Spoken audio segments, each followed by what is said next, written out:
If you were walking down the street with groceries in your hand and saw a starving boy seeking shelter under an awning, most people would give that boy something to eat out of the goodness of our hearts.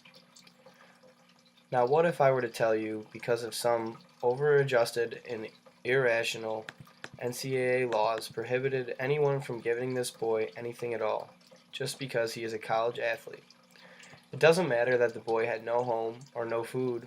All that mattered was that the NCAA says he cannot receive anything. According to a study done by the National College Players Association alongside Drexel University, out of the thousands of student athletes that attend universities on a full athletic scholarship, 85% of these students still fall below the poverty line.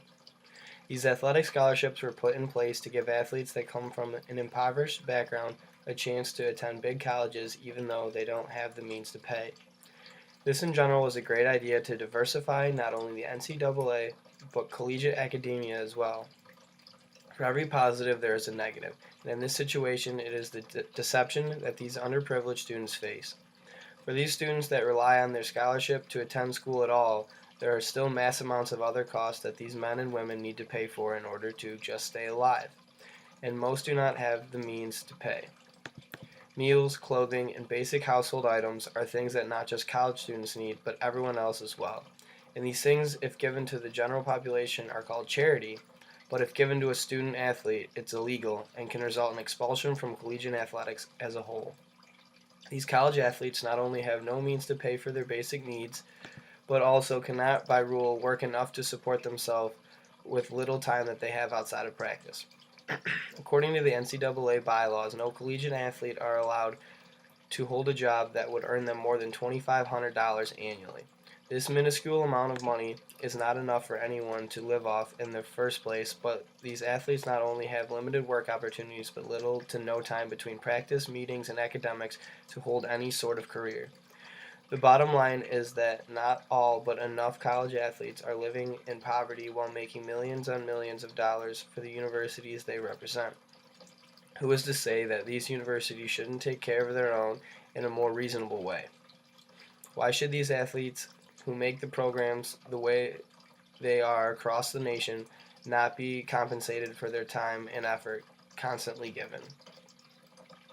These students are forced to either live in poverty or break the rules to simply survive each and every year, running the risk of losing their education over a much-needed meal. In order to fix this ongoing and growing issue, colleges and universities that participate in intercollegiate sports should be forced to give stipends to their athletes that fall below the poverty line and are in clear need of aid.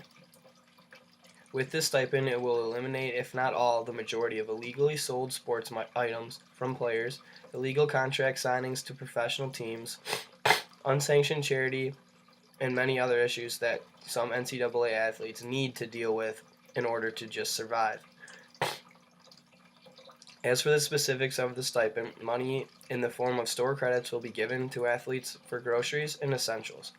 This stipend would be given to only those student athletes who are deemed in need of aid based on his or her socioeconomic status. All athletes will be eligible and automatically categorized upon submission into NCAA affairs so that there is no secondary application process for students, but forces universities to be more attentive to their athletes' well-being from the very start. As for the students who do not qualify for the need-based stipend, a much smaller amount of money would be offered in forms of store credit to the player's choice of pre-approved stores.